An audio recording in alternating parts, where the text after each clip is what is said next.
Hey guys, welcome back to another episode of Reese's Peace of Mind, or if you're new, welcome to Reese's Peace of Mind, where we talk anything and everything fiction, cringy in fiction, or maybe even controversial in fiction. And sometimes a combination of all three. I'm so excited to be recording a new episode, and when I tell you guys, I have got something for us today. Today, I got something wild. Not just cringy, wildly cringy. I'm talking, it took me like 3 days to get through this entire book or slash story. It's kind of like a web novel, and I just could not wait to tell you guys about it. So, I'm about to get into it. I hope you guys are ready. Buckle up, bitches, because this is about to be a crazy ass story. Okay, so I had to bring my laptop in because I have so many notes and things that I'm looking at while recording this, because this book has so much I want to touch base on. And if you're asking yourselves, well, what is the book, Reese? Well, listen to this. So, I'm talking to my sister, and she's like, I gotta tell you about this book that I saw in this group. This shit is crazy. It's about a teacher. And I'm like, whoa, slow down. Like, what's the book? Like, what are we talking about? At first, I thought she was talking fiction. And then she was like, no, bitch, like, this book is going to be a non-fiction kind of book. And I know we said we weren't going to get into non-fiction, but I also said maybe. This book is about a teacher. He wrote an entire web story slash novel, a little tell-all, posted it online about his relations with the student. Yes, y'all heard me right. His sexual relationship with one of his students. And when I tell you guys, I read the whole thing in its entirety. And let me just say one thing. This is disgusting. Insane story. So, me knowing I have this podcast and being as nosy as I am, I'm like, well, I have to read this and I have to talk about it. And who better to talk about it with than you guys? This is why I made this platform. Stories like this. This shit is fucking insane. Okay. So the teacher's name is Andrew Crider, and the girl or student that he was messing around with, her name was Peyton Beth Tilson, PBT. Keep that in mind for later. Peyton Beth Tilson. So he actually met this girl her freshman year of high school. They met each other her freshman year, but then in her senior year, after she turned 18, they started getting into this relationship that should have never happened. Now, instead of them just saying, oh, like, we're going to talk, we're going to build this relationship and we know that it's wrong, so we're just going to like not talk about it. No. Andrew said, fuck that. I'm going to write an entire web novel on this because I need the whole world to know what happened between me and Peyton. And he did. He posted this shit online for the entire world to see. I read this and I was shocked. I was shook. I was like, there's no fucking way that this man had the unmitigated gall to do that shit. 2 things before we get started.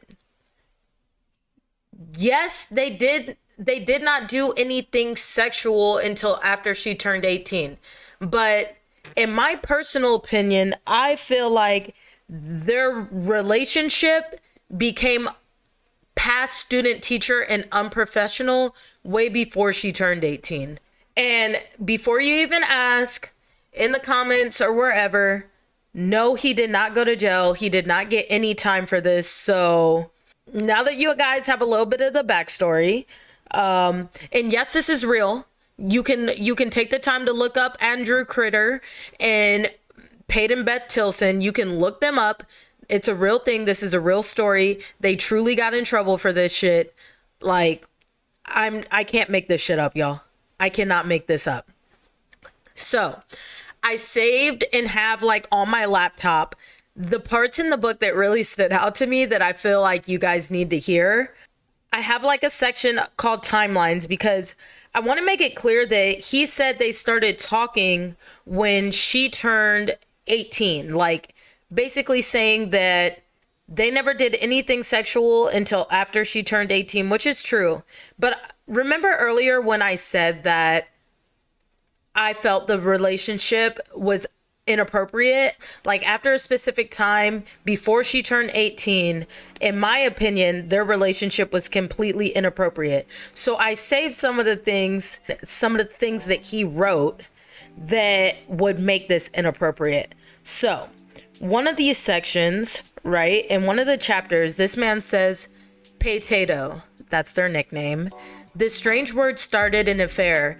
It's a solid rocket booster that thrust our relationship into orbit. Peyton and I became pals during her junior year." Why is a teacher becoming pals with a student? Weird. "While I have most numbers of my editors, I did not have hers. I never asked for it during her junior year. We did exchange silly emails once in a while, and those emails often had nothing to do with school." Y'all hear that, right? Completely inappropriate. So what this is telling me is, when I read this, I was like, okay, mister, we didn't have anything inappropriate until her senior year after she turned 18. Make it clear she was still 17 when these emails were going on before he even had her phone number. He even states himself that the emails often had nothing to do with school. So why are you emailing her? Weird. And then he goes on to say her junior year ended, but I didn't forget Peyton. I didn't forget our emails, our strange chemistry. We were both flirts.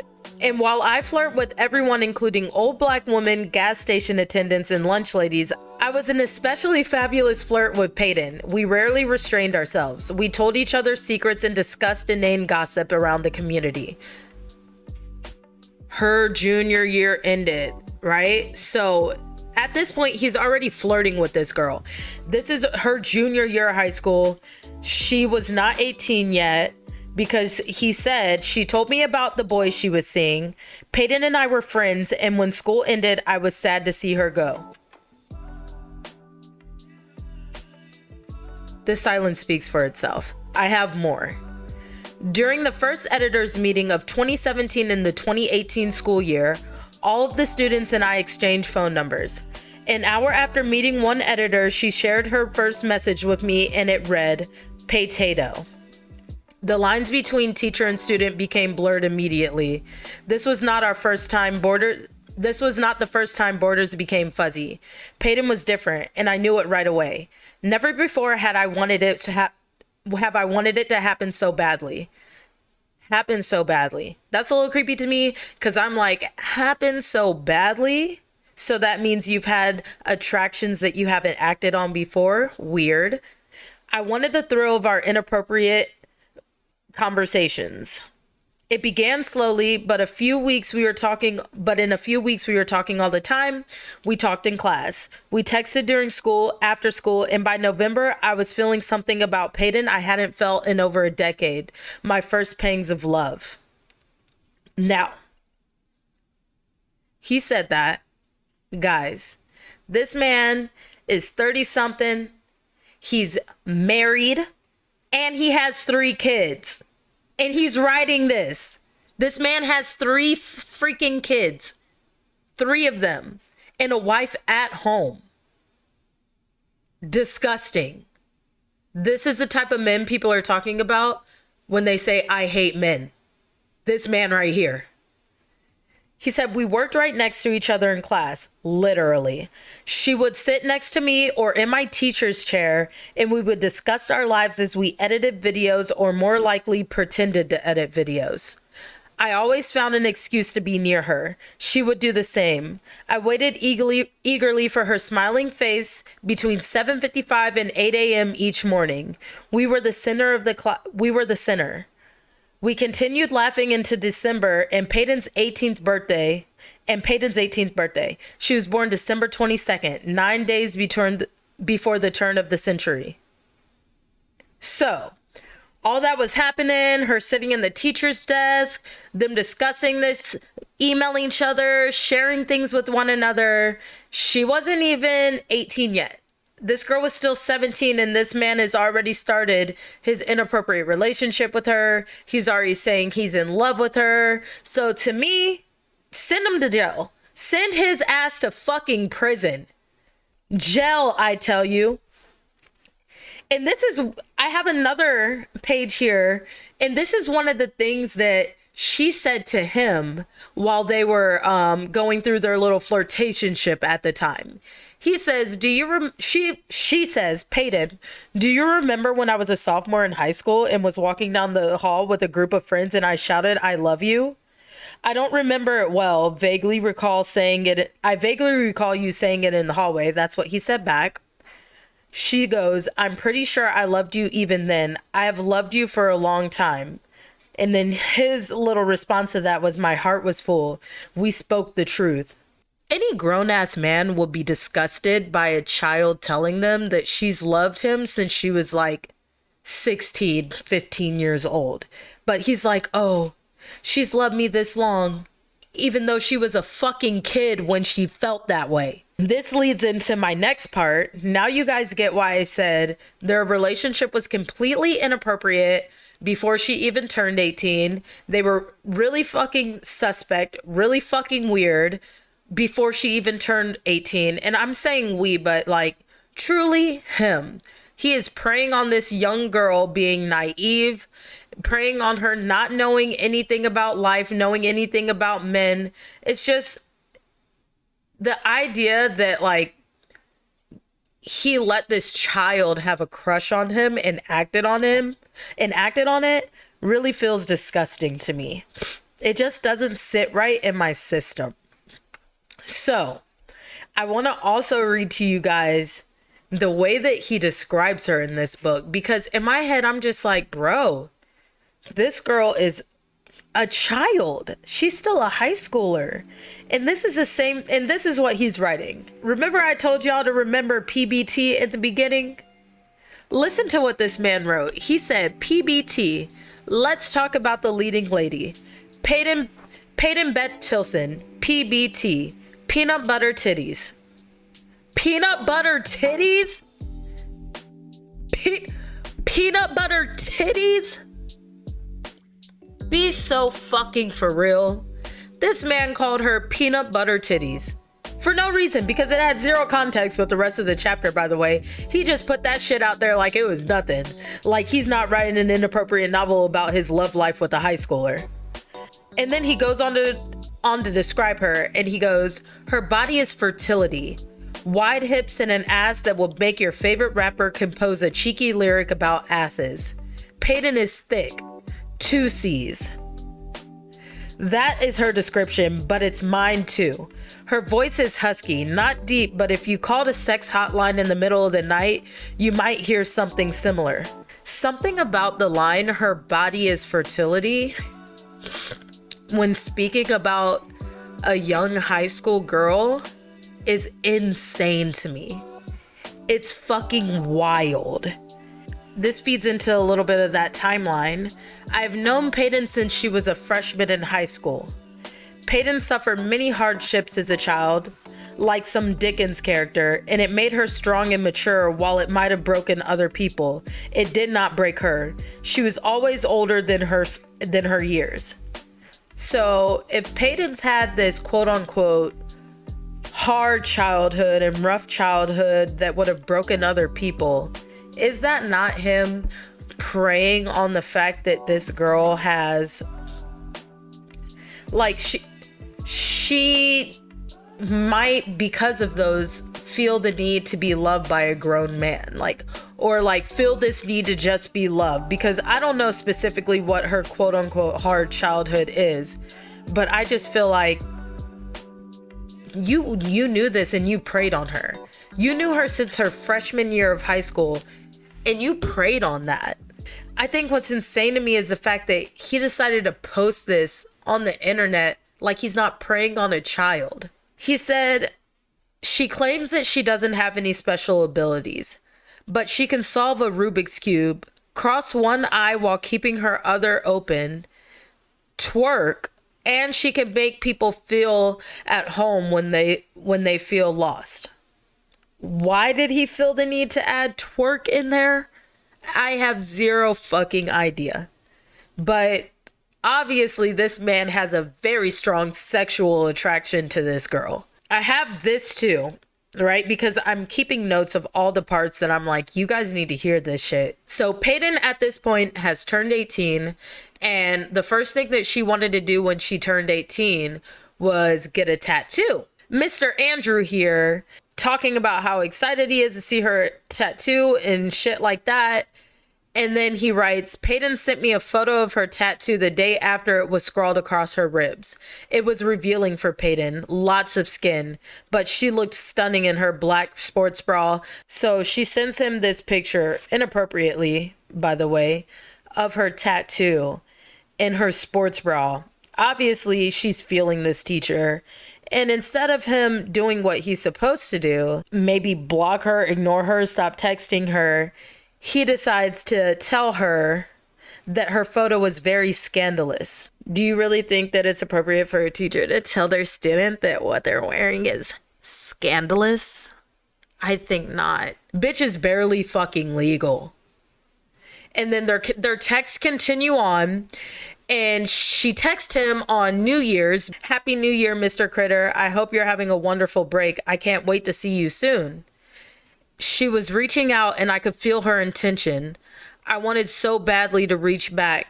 Holly had just fallen asleep. However, I didn't want to start a conversation at midnight with my beautiful 18-year-old editor. I wanted to believe I could ignore her. I wanted to believe Peyton's charm wasn't circulating through my blood. I was fighting the desperate temptation, but I wouldn't fight for long.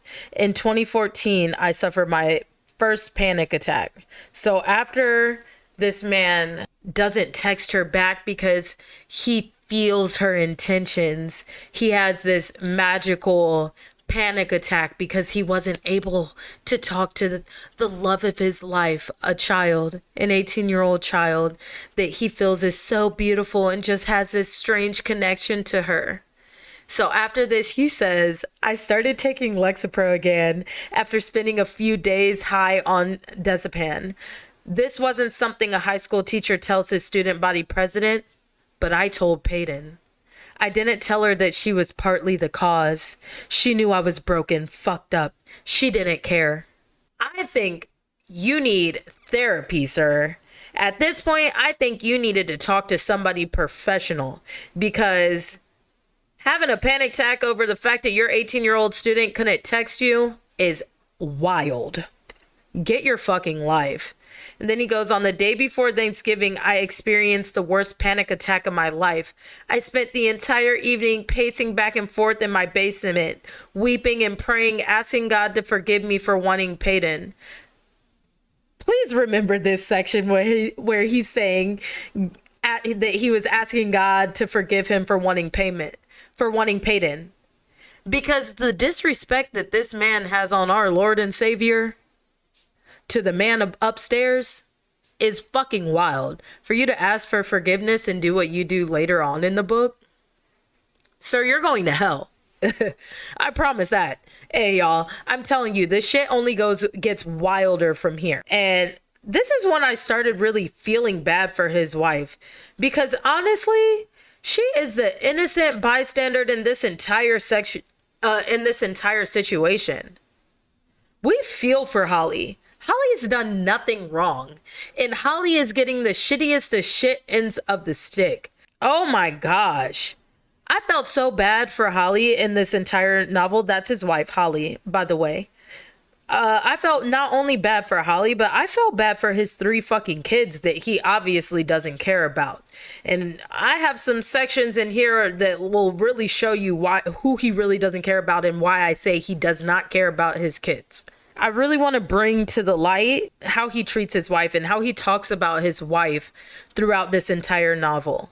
And I'm not going to just call her his wife. I'm going to call her Holly, because Holly deserves the fucking world for putting up with this man, because he gaslit the fuck out of her. He gaslit her into making her feel like she was this shitty human being to make himself feel better when he could have just been a man and like manned up to his fuck ups and manned up to the fact that he was a bad person. But he'd rather make Holly feel like the worst mother, the worst wife than do that. I actually have an area right here. He says, when I was cuddling my children, I felt nothing for their mother, who was inches away in the same bed. When I made love to my wife, I imagined it to be my favorite student. Wow. And mind you, she's probably read this entire thing. And I hope that if she has read this, I hope if Holly read this Room 270 novel, online tell-all, that she knows you deserve way more. By the way, guys, they've been married for, I think he said 13 years. They got married when she was 17 and he was 19. So she's basically been with this man her entire adult life. And she's just getting dogged in this entire novel by this man. Another thing I wanted to bring up, because after this whole mess of him talking about how he wants to sleep with other women, the next thing he says while talking about his wife, because whenever he mentions his wife, it's never anything positive, it's always something negative. He had like a horrible panic attack and he's struggling so much and having a hard time, and after this he goes, what did I think of next? My 3 darling children? No. My incredible wife of 14 years? 14 years. That's how long they've been married. No. My mother? The woman who shaped me and loved me beyond measure? No. What did I think of? Peyton. Peyton filled my heart and my brain, and the only image in my head was her face. When I thought I might truly die, the only thing I wanted was to tell her I loved her. Okay. Weirdo. And this section that I'm about to get into right here really solidified my hate for this man. Well, I wouldn't say hate, more like disgust, because you have to have room in my life for me to hate you. So at this point, they're going through the break. His wife thinks everything's good. And at this point, she still doesn't have an inkling knowing what's going on with him. She's taking care of him, helping him through his anxiety. And he writes, that night as I slept, Holly climbed into our bed and pressed herself against me. This hadn't happened in months. She wanted me, my mind, my body, my intimacy, but I could no longer give it. My body was hers in name, but I never wanted to share it with her again. My heart beat rapidly. I never turned down midnight sex, and she could feel the tension. So she asked him, what's wrong? Your body's stiff and your heart is pounding. And he goes, I don't know, just stress, I guess. I've been having a lot of trouble at work. And she asked him, want to talk about it? I'll scratch your back. He goes, no, I just want to sleep. I'm not mad at you or anything. I'm going to go sit in the living room for a while. I don't want to be in here right now. And she apologizes. She says, sorry for waking you. Sir, the level of hurt and rejection that she probably feels in that moment, I truly don't understand why this man, if he has this love for this child so much at this point, won't just leave Holly. Like, ask for the divorce and move on. Say, like, before anything with this student gets too far, at least, just like move on, because at this point you're emotionally cheating, and I don't understand why you're hurting Holly to make yourself feel better. After he gets out of the bed, and walks into the living room, he writes, she was hurt. No fucking duh, Sherlock. She knew something was wrong, but she didn't press because she's a good person. How could I avoid her? How long before she knew I no longer wanted her body? I walked into the other room and sat in my living room chair for a few minutes, then later crawled into my son's bed and contemplated my life. The guilt lashed me, but I had to remain true to someone. Peyton was all I wanted. She was a center now, and I would remain true to her no matter how badly I hurt my family in the process. How can you be so fucking disgusting? I felt guilty, but I had to remain true to the high school student that I have a crush on. Instead of, remaining true to the vow that you made before God, to the person that you've taken and had children with and had this entire relationship with. No, fuck her. Now you're enamored with this high schooler and don't even have the decency to, like, you don't even have enough respect for her to just leave and move on, right? You're gonna just keep making her feel like a piece of shit. He didn't even go back to the room that night. He slept in his kid's room, thinking about another woman. What level of just disrespect and hatefulness do you have to have for somebody to be able to do something like this and just be able to brush the guilt away? Like, how big of a piece of shit do you have to be?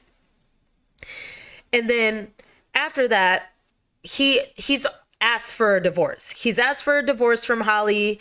He wants to move on, and he's like, I just don't want to be with you anymore. But this is how he came about telling her that he wanted to divorce her. Now, mind you, I want to make it very clear that this happened after he started sleeping with his student, after he started regularly, by the way, sleeping with her regularly, after he got caught. Well, so this is how he explains to his wife at the time, Holly, how he wants a divorce. He goes, I started sharing some of the reasons why I was unhappy. I resented her poor partnership, her unorganized mind and sense of household duty, her lacking of physical affection, her unwillingness to find a decent babysitter so that we could spend time alone when the only babysitter he gave her was the girl he was sleeping with. Be so fucking for real. Her sometimes toxic relationship with her mother that seeped into our lives. Was some of this overblown, exaggerated? Certainly. I was in love with another woman and I wanted out of my marriage. That didn't mean it wasn't true. I wanted to believe it was far worse than it was, but there was no bailing out now. I wanted Peyton, and I would have no other. My wife was as good as gone. Romantically, there was nothing left of her in my heart. I was looking for justification, someone to tell me that what I really wanted was okay. No, because it's fucking not. Was it okay? No, not in the way that I was doing it, but I didn't care. My selfishness and my adoration for Peyton would not allow me to consider any other option. I don't know, just tell her just say like I fell out of love. No. Instead of just saying that I'm not in love and I truly just don't want to be together anymore, you told her that essentially she was a bad wife, that she couldn't take care of herself, and you didn't like the way that she lacked household duties and all of these things. And so she asked again, is there someone else? I feel like there's someone else for at least a year, maybe longer. There was. And he goes, no, there's no one else. This is our fault, yours and mine. We're not partners anymore, Holly. We don't speak. We don't know each other. We don't hang out. We don't even sleep in the same bed. Things were better about a week, and then it went back to the way it was. That's the way it's been for years. We don't share responsibilities around here. I know you're very busy with the kids, but I do everything. That doesn't make any fucking sense, but okay. How many times have I asked you to help keep the house clean or to fold a mountain of clothes in the side of your dresser? You don't even have enough respect for me to do those small things. The gaslighting. The gaslighting is up here at this point. Like, he's going to gaslight this woman into this divorce instead of just leaving. And he goes, and she asks him, so are you divorcing me because I'm not a good housewife? Because that's what it feels like. He goes, no, I'm not divorcing you because you're a bad housewife. I want a divorce because we're not partners and I'm not sure I'm in love with you anymore. Do y'all hear the way that he treated this woman? The way that he gaslit her? That woman, oh my gosh. I felt so fucking bad for her. Oh my goodness. Holly girl, you did not deserve that. And later she asked him as well, by the way, when they're getting this divorce, for his phone records. And, you know, typical Andrew, had to straight gaslight her again. And they start arguing about the phone records. She's like, I want to see your phone records, because Holly, no, something ain't right. He had to be fucking another woman. And he's like fighting against this. I can't show you the phone records. And they go back and forth. He's gaslighting her, letting her know that she just needs to leave and blah, blah, blah, blase, blah. And because she's already been through his phone and, you know, you can delete things. So she's like, she's not stupid. She's like, show me them fucking phone records, Andrew. So you know what Andrew does to make it, to show her like, hey, this is why I didn't want to show you the phone records. He calls the suicide hotline. Yes, motherfuckers. The suicide hotline. He calls the National Suicide Prevention Hotline and then has multiple conversations with them so that when she asks to see part of the phone records and he keeps arguing that he just has one thing he really can't show her, he's going to show her the phone records with them. And he's going to be like, this is why I couldn't show you. What a piece of shit, bro.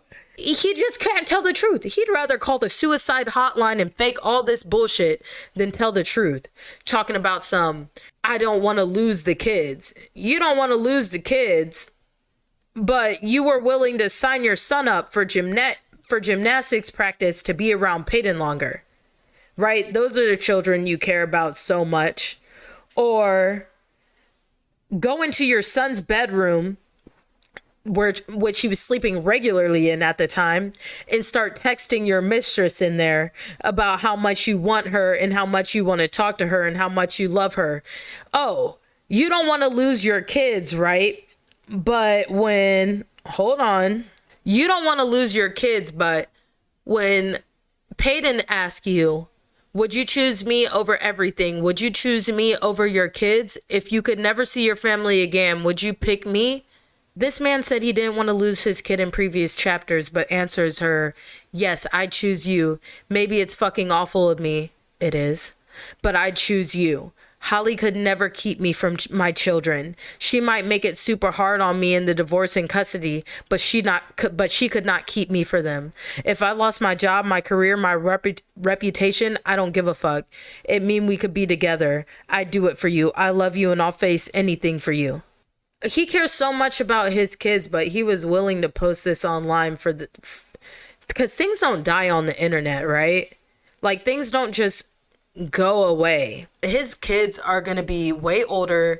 They're going to see that shit and they're going to be wondering, damn, like, my dad was doing all this shit to my mom and everybody around me is going to know that my dad was a bibliophile. If you're catching my drift, who likes to date little girls. Like, his kids are going to see this in the future because, let's be honest, this isn't going anywhere. You see how many people have gotten canceled because of things they have posted on the internet. His son's gonna grow up in the future thinking to himself, my dad had me at gymnastics practice laughing and giggling with the girl that he was sleeping with behind my mother's back. That's fucking insane. I also have a couple of sections in here of like when they really, really started to cross this imaginary line that they've created. Because eventually she's 18. Her parents are out of town. She got the house to herself. And so what do? They start fucking. And like what led up to that was in the class, she would start like rubbing. He wrote that she would brush her fingertips along his hands. She would press her chest against his shoulder or back when she was sliding through an aisle. Like at this point, they're full-fledged physical flirting. And he said, it's no wonder we didn't want to eat. No food could satisfy what we wanted. Sir, shut up. Shut the hell up. What the fuck is wrong with you? This right here was when he couldn't hold himself back anymore. They're in the classroom. She's like, I gotta go. I gotta go to my next class. And he writes, Peyton reached for the door handle to leave. She turned it, set one foot outside of the room, and when I grabbed the loop of the top of her bag firmly, pulled her backwards into the room and turned off the light, locked the door, and pulled her into my arms. And almost a fatal electricity pulsed through each of our lips as they connected. This was a hard kiss, a repressed kiss, a kiss that had waited and wished and wanted the lips of the other for so long that the passion was brimming out of our mouths with our voices and our tongues. She's still in his class. Like, he can't even wait till she graduated. There's no graduation. She's still in his class. This man couldn't even wait till school was up to meet her after. This is in the middle of, like, school. And then he goes, I pushed her to the side of the room to avoid the window. He knows what he's doing is wrong. Here the computer sat on a red ledge, waist high. I threw her on the ledge, knocking over monitors and towers like he paid for them hoes. She was still wearing her backpack as I pressed my face harder into hers. The weight of our frenzy was our lips, and it moved our hands as I pulled her body into mine. My hands moved lower to grab her ass, pulling her even harder to my body, and she wrapped her legs around my waist. There was no going back. The danger, the thrill, the ecstasy took over. The sin we desire more than our salvation ran like lava. We kissed for 20 minutes. It could have been hours or days or seconds. We were somewhere else entirely, in each other's souls. And then they eventually, after that, because now they're physical, you know, they've crossed this line now. They've decided we don't care anymore. This is when he goes over her place. And the first thing this man says to this girl when they're quote unquote hanging out is, I hope you know I don't have a porn star dick or anything. I'm pathetically average.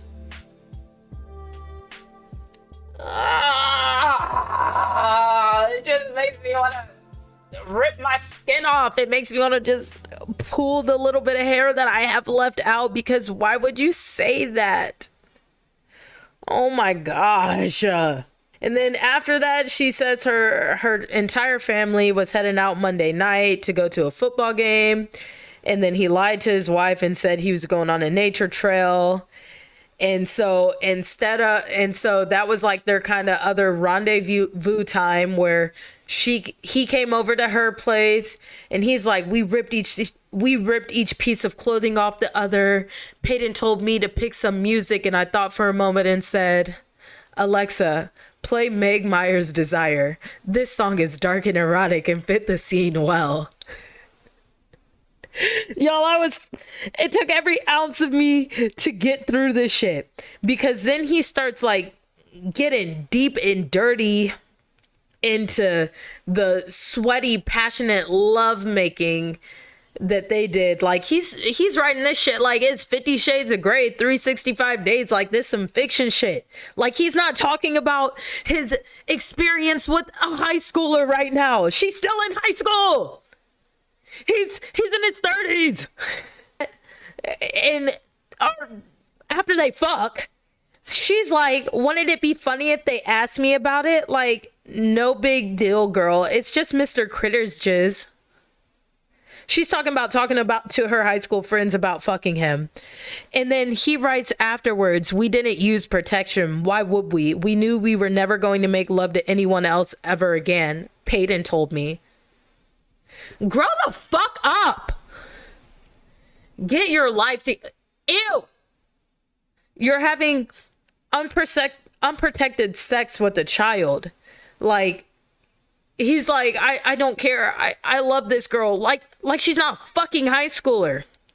Like she's not, like if she got pregnant in high school, like it wouldn't be detrimental to her. This man does not care. I don't care what he says, what anybody else says. He's weird as fuck. And he started messing with this girl because he was just trying to smash. Before I even get into how her parents reacted after they got caught, let me tell you what got them caught up. Remember when this man was like, I'm praying to God to please forgive me for my love for Peyton? Yeah, well, guess what? Listen to this shit and y'all are gonna understand earlier why I said what is going on through this man's head. He goes, we met at 2 different church parking lots near her house in the evening, in the afternoons, in the weekends. God didn't seem to mind. Peyton was God now. We needed solitude to worship each other. He wrote that. He wrote that. I'm not paraphrasing. This man wrote that word for word. He said, Peyton was my God now. We needed solitude to worship each other. So now that you're messing around, like you don't have a whole wife and kids back at home waiting for you with a child in a church parking lot? My goodness. There's no way. There's no way. And guess what, guys? That was not those were not the only times when they had a little dinner. Guess what? He started messing around with this girl in the parking lot some more. He goes, let's go somewhere. And she says, okay, where are we going? He tells her, follow me. She followed me to the church parking lot where we had met before. It was a parking lot within 2 minutes of Peyton's house. I wanted to make sure she could return quickly if her parents called, because she was not supposed to be out with that man. She hopped out of her Hyundai and into my car. We kissed immediately. She was gorgeous. My queen. We talked and laughed about our night, and the time was getting away from us when I said, do you want to fool around? And she said, yes. I kept a coarse gray blanket in the back seat. I unfolded it and laid in the cargo space. Is this okay? I can fold it differently. I can make it thicker so we're more comfortable. It's not bad. I just wanted to be comfortable. And she says, shut up and fuck me. It was the sexiest thing she'd ever said to me. In her face, I had never seen anything like it. It was hunger, lust, frenzy. A madness gripped us like we wouldn't let go. I threw her on the floorboards and we kissed passionately. And then, they got frickin' lakey. And then she tells him, I want you inside of me. I can't make this shit up, guys. I can't make this. This man wrote this for the whole internet to see. And he goes on to explain in detail. If you want to hear the details, then I'll let y'all go room 270. I'll let y'all go back and read that shit yourself, cuz not today. Not today. Not this book. Not this book. We ain't going to get into it.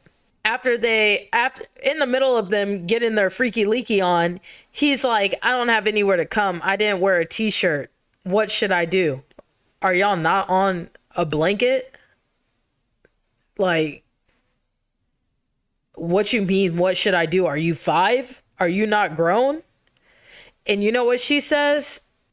Just do it inside me. And you know what he says? Yes. And does that shit. Like I said earlier, no respect, no decorum, no nothing, just nastiness. And then like afterwards, he says we were cleaning up with socks and Kleenex and napkins and laughing about it. So if you add socks, Kleenexes, and napkins, that little sentence earlier, I didn't have anywhere to come, sound kind of crazy. So it's sounding kind of crazy to me. Maybe that's just me. Maybe I'm crazy. Maybe I'm tripping. But it sounded mighty wild to me. All I'm saying is nasty, freaky. They messing around. He's still married. His wife's still at home with his 3 whole ass children that he has with her. And he don't care. And at this point, old girl Peyton, she get caught. And her parents are like, we want to talk to this man. And I'm thinking to myself that they're going to say something along the lines of, like, we're telling the authorities, something like that. But old girl's mama asks, are you going to tell your wife you want a divorce tonight? And then he's like, yeah. And she said, on Mother's Day, don't do that. That's awful. They got caught the day before Mother's Day. I don't know if I mentioned that, but I'm mentioning it now. They got caught the day before Mother's Day. And he said, yes, that's exactly what I'm going to do. If you need to know how serious I am about this, then that's what I need to do. I'm going to tell her tonight. Like, fuck Holly, right? Damn, she can't even get a holiday. She can't even get Mother's Day. You don't care that much? And then so they have the conversation I was talking about earlier about the divorce and all that stuff. Just like I told you, he decides to divorce his wife. But you know, Holly had to find out. She found out because she found a note that old girl left for him. And Holly, a real one, she's like, I told your mom. Now I know what you're thinking because Buddy gets angry about this shit. He's pissed. He's like, how could you tell my fucking mother? Because he's very close with his mom. And she said, I wanted her to know the truth from me first before you go over there and you twist that shit and lie about it like you always do, like you've been doing for me the last couple of years. I wanted her to know why you want a divorce. And I'm thinking, mama better beat his ass. She better cuss him out. She better lay it in him. But you know what his mama says? After because he goes to his mom's house, he starts crying to his mom and shit like that. And he's like, I love her, mom. She loves me. And it's all so fucked up. I don't know if we'll make it now, but her parents know. Holly knows. I don't know what's going to happen. And then his mom said, Andrew, you may not believe me, but I understand. I understand completely. And now you understand all the songs and all the music, all the people who die and kill in the name of love. You get it now, don't you? When I tell y'all, I about lost my mind. Because after that, she says, if you love her, I love her too. She's gorgeous, Andrew. Absolutely beautiful. Again, I say, fuck Holly, right? Insane to me. Like, she's consoling this man like he didn't cheat on his wife with 14 years, their 3 kids with a high school student. I'm like, that's why he acted the way he acted. And he could have easily lied in this. Like, this is his little book. I was over it. I was ready for this fucking story to end. I didn't want to hear nothing else. I finally get to the end because they get caught. And then her parents basically put a 2-year restriction. He wasn't allowed to speak with her for 2 years. So now that we're at the end of this story, this fucking insane story, I bet you're wondering, so like what happened? Well, in the book, it doesn't say because he still had 2 years to wait. He just wrote he left screenshots of all these journal entries he wrote to her and shit. Well, my nosy ass was like, well, let me look them up. So I started looking up their names. And guess what, guys? I find them on Facebook. And I see that Peyton shared that she was in a relationship with him.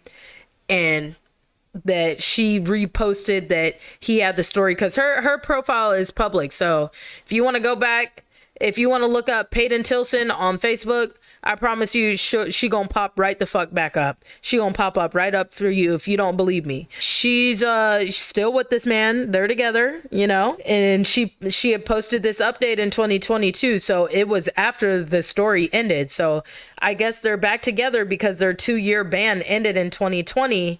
And yeah, she's pregnant with Andrew baby. So I guess that's that. He didn't go to jail. She having a kid with him, and I guess they get to live happily ever after while Holly sits there sad and upset. Yeah, that was a wild roller coaster.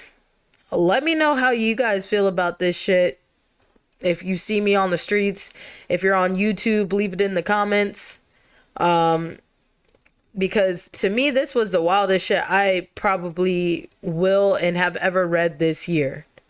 I'm just completely shocked and thrown for a loop that all this happened. And this man, the only thing that happened to this man is he got a 2-year ban from being with that girl. I was like, send this motherfucker to prison, jail.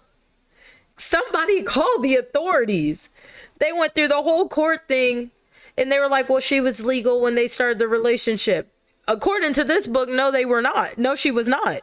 I'm a firm believer in karma, though, so I hope that shit hits him like a fucking semi-truck. Like I said, let me know what you guys think about this. And tell me if there's something else that you guys want me to go over, talk about, have conversations about. This was a really fun one to go over. Disgusting. I won't really say fun. This was just a crazy story to go over. And I'm happy to be sharing it with you guys so we could all suffer together. The story is called Rooms 270. If you want to read it yourself, please like, share, follow the Spotify, get the views up, put the word out there. I love you guys, and I'm so appreciative for you guys for tuning in today. And I can't wait to see you guys for the next episode. Love you. Peace.